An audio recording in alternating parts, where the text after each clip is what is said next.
Good morning, friends and family. Chad with Joe here with your Ministry Minute. Today's Ministry Minute is going to be a little bit of a glimpse of who I was and where I'm from. Some of you know, some of you don't.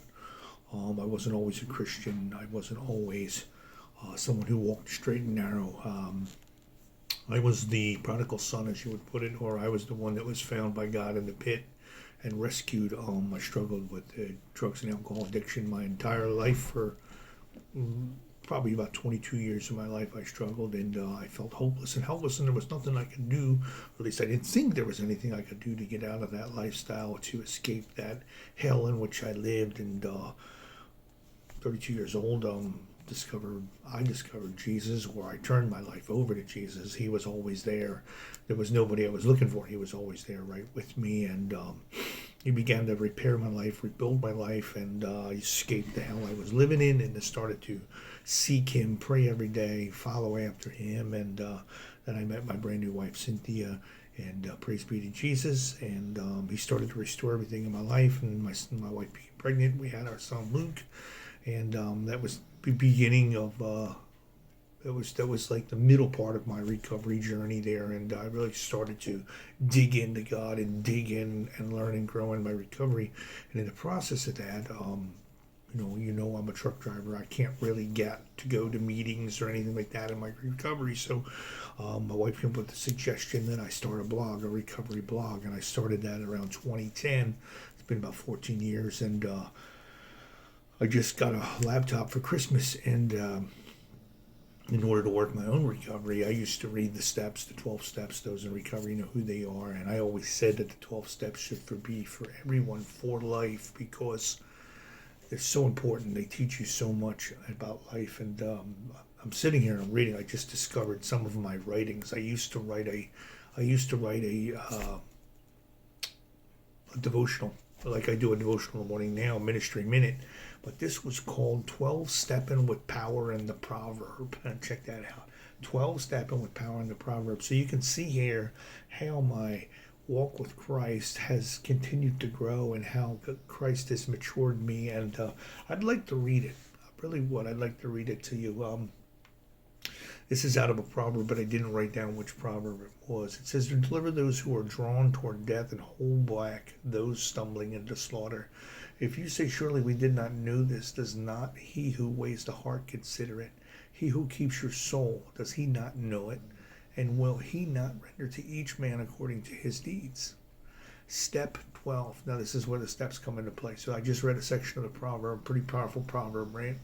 Having had a spiritual awakening as a result of these steps, we try to carry the message to others and practice these principles in all affairs. So, in the process of growing as a Christian and learning these steps and doing what the steps tell you to do, that's why they're called steps. You can't get anywhere unless you take the steps, right? In the process of reading these steps and learning, I would reflect and share my thoughts on what I thought the word meant in recovery, and this is what I wrote. This is pretty cool. At least I thought it was interesting. Hopefully you'll find it interesting as well. Whether you want to believe it or not, that is exactly where everybody is headed who is still caught up in active addiction. In fact, you know what I'm going to do? I'm going to put you over here, so this way you can kind of see my eyes as I read. Everybody who's caught up in active slaughter and death. My duty as a Christian and avid 12-stepper is to do exactly what the proverb tells us to do. We must do everything in our power to assist and spread the message of recovery and hope, and that's what I've been doing. Once I started in the rooms, I got a sponsor, but in my case, I would like to call him my Moses. There is a book in the Bible called Exodus. The book is about a man named Moses, and when he was a baby, his mom put him in a basket and threw him in the river. Check that out, right? How'd you start life off us like that, right? Luckily for him, he did not drown, but he was found by the Pharaoh's wife. Talk about some luck. She wanted to keep the baby, even though the Pharaoh had ordered the murder of all children in Egypt, all these firstborn sons, because he was trying to take out Jesus before Jesus even got here. He got wind from a prophet that Jesus was coming, so he figured I'm gonna be ahead of the game here. And the devil used the Pharaoh, and he murdered all the young boys. Moses' mother was like, "Oh no!" So she put him in a basket, threw him in the river. That's why you wind up in the river. That's not the point, though. He was given everything, but deep down inside, he knew he did not belong with the Egyptian people. one day he saw one of the Egyptian people beating up on an Israelite, one of his brothers. So something inside of him snapped, and he killed the Egyptian by strangling him. He became afraid and thought he would be caught, so he ran away and was homeless for many years, eventually returning to Egypt after a spiritual awakening to lead the real people he belonged to out of slavery and out of Egypt. So he was on the run. He strangled this person in cold blood, and somebody found out about it. So he spent, I think, the next 100 years, on the run, thinking he was going to be in trouble for this. Isn't it funny when we're in addiction, when we're not facing ourselves, when we're not, dealing with things in life, when we run from things, right? I share this story with you in hopes you'll see the similarities. The man Moses went through hell as a child, grew up to be a murderer, and ran from himself until his spirit was awakened. Well, he ran from himself, and he also ran from everyone else. He didn't want to face himself. And I'm sure it must have been painful for him. Can't figure out why he was thrown in a river, why he was raised by Egyptians and not by his own mother. There was probably a lot of questions. He was also a drinker, from what I understand. You go further on, you read his story. Until his spirit was awakened and became a mighty man and leading his people out of slavery. Here's the point I want you guys to catch. Our brothers and sisters are still in slavery, addiction, and we, like Moses, once spiritually awakened, must lead as many out of slavery as we can. Some will stay behind, and that is their right and their choice. Moses was frustrated with the people because they at first came out easily, but once life started getting difficult, they wanted to go back, but Moses would not let them give up. He pushed and pushed until they found the promised land. Be a Moses and lead someone out. I thought that was really, really cool, and it got me thinking. I don't think your life is as bad as Moses, or it could be. I hope not. But if it is, Moses found hope, and even though Moses wound up being a murderer, a cold-blooded killer, God used him in a mighty way. God used him in a mighty way, and God used the struggle and the pain and the suffering, the things he went through as a child growing up. But see, there was always a part of Moses that he felt like there was something missing, and I think that's myself personally. That was what was going on in my life.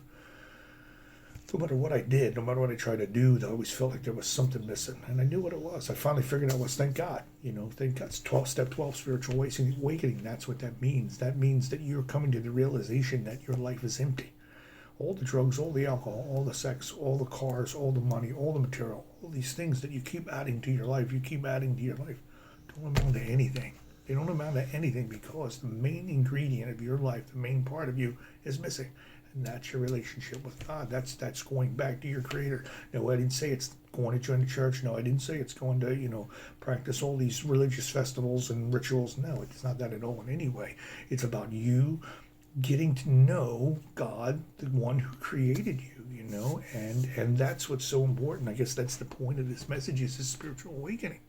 And you don't necessarily have to be like Moses, a murderer on the run. You don't have to be someone who's in the gutter, addicted to drugs, who's broken, who's lost and hopeless. I mean, you don't just have to be that. You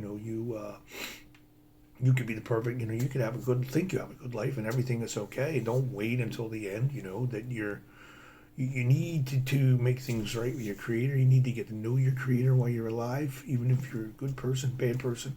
And I think I'm going to be sharing these off and on. I mean, I can't believe how many I've written, and I always wanted to put these in a book, maybe one day, to help those people in recovery. And it says here to be Moses, right? To be Moses. Think about one thing with Moses. I didn't go into real detail, but Moses went through heck.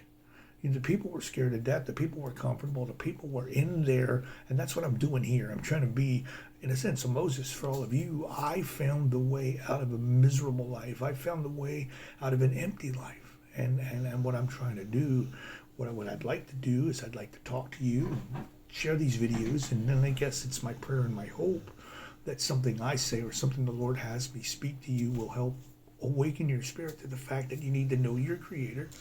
You need to get to know your Creator, and you need to make peace with Him. Make peace with Him before the end of your life. I tell you what, your life is going to change dramatically when you make peace with God, and your heart is going to feel full. It's going to feel full. So, if you have found God and you are in right standing with God and made peace with God, be a Moses. Please be a Moses and share your story with others. I mean, it's your responsibility as a Christian to do that, but share your own personal story on all these social media platforms and let people hear what you have to say, because what you have to say is important. And there's plenty of people out there who need to hear that they need to find their way back to their Creator. Be encouraged today. Know God loves you all very much. I'll talk to you soon.